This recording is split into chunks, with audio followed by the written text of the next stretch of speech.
Primeira questão de química. A cada 10 metros de profundidade, a pressão sobre o mergulhador aumenta de 1 atm com relação à pressão atmosférica. Sabendo disso, qual seria o volume de 1 litro de ar inspirado pelo mergulhador ao nível do mar quando este estivesse a 30 metros de profundidade?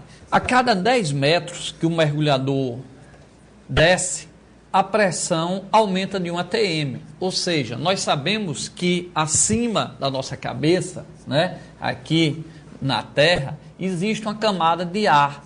E esta camada de ar sobre o ser humano exerce uma pressão que a gente usou como se fosse 1 atm. Então, esse ar em volta da Terra, preso pela gravidade aqui da Terra, exerce uma pressão de 1 atm. Então, o estudo mostra que a cada 10 metros de descida, se você tivesse uma piscina aí e descesse 10 metros mergulhando ou no alto mar, a cada 10 metros a pressão aumenta de 1 atm.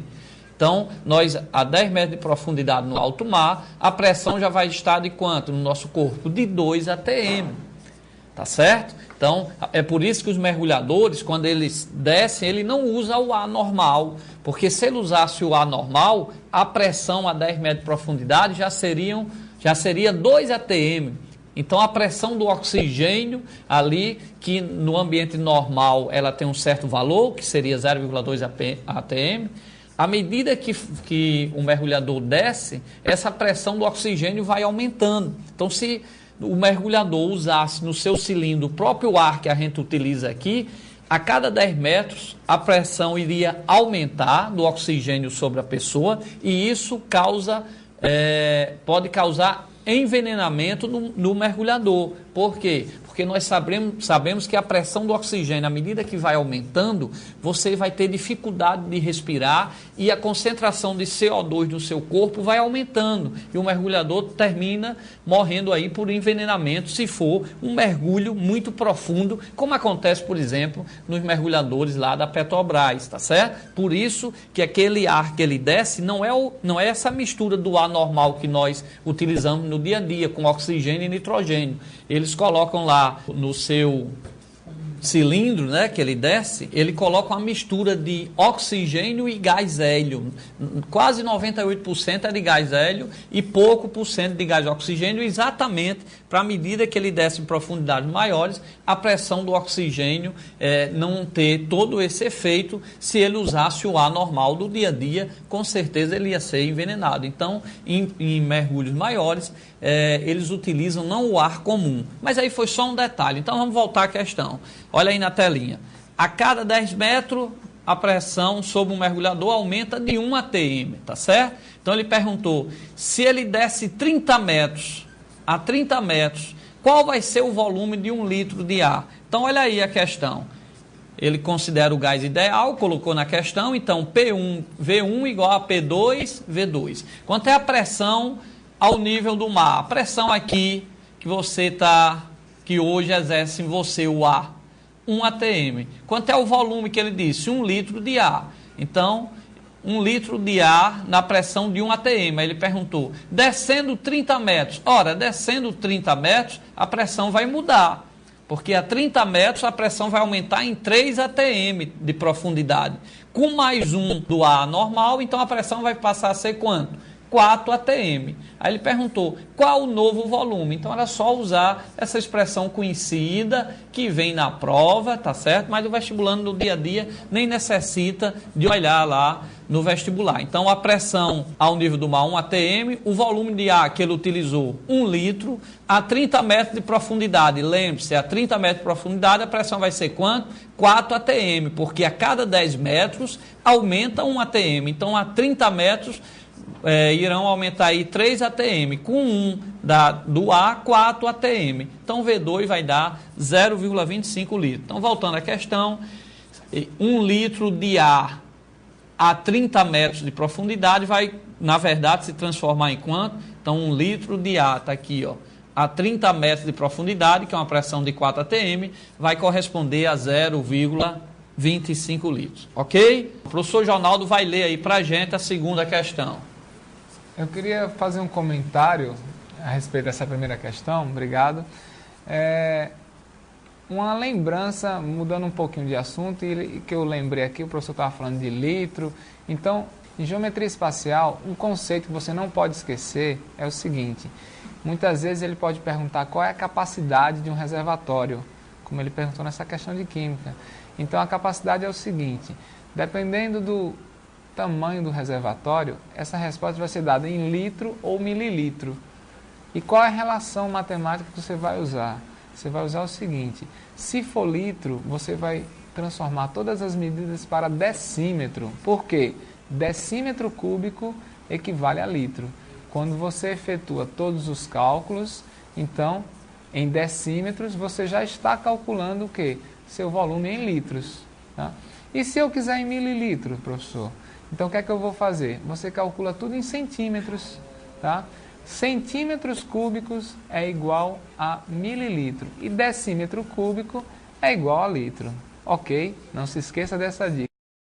Ele diz o seguinte: na carbonatação de um refrigerante, as condições em que se deve dissolver o gás carbônico na bebida são... Então, olha para cá, vestibulandos. Um refrigerante, o que é que nós sabemos no dia a dia? Se você pega um refrigerante, ele está quente, e você até agita ele e abrir, assim que você abre o refrigerante, vai sair uma espuma, que é o gás, e a diferença de pressão dentro do refrigerante para a pressão do ar fora, dentro do refrigerante, a pressão é tão grande que, além de sair o gás, ele leva até uma certa quantidade de líquido ali. Então, é comum, quando a gente abre um refrigerante quente, sair aquele gás e levando o líquido dentro. Por quê? Porque o refrigerante, na medida que ele vai ser feito lá na indústria, o que é que acontece? Ele é uma mistura e ele tem que ser gasificado, então vai ter que colocar gás dentro do refrigerante. Então, o que é que acontece?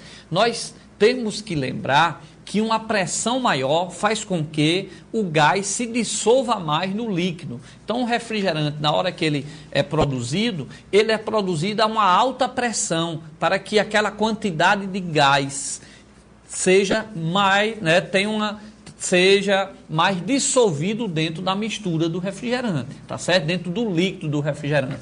Então, o refrigerante fechado, a pressão dentro do refrigerante é muito maior do que a pressão externa. Então, ele é produzido, ele é feito, engarrafado a uma alta pressão. Na hora que você abre aquele refrigerante de vez, aquele gás que está dissolvido no líquido vai passar agora a pressão de fora, que é de 1 atm, que é uma pressão menor. Então, aquele gás sai do refrigerante, sai da cerveja. A mesma coisa ocorre na champanhe. Assim que você abre a champanhe ali quente, ela vai sair aquele gás. Só que, na verdade, na champanhe, o CO2, aquele gás, ele é produzido pela própria fermentação dentro da champanhe.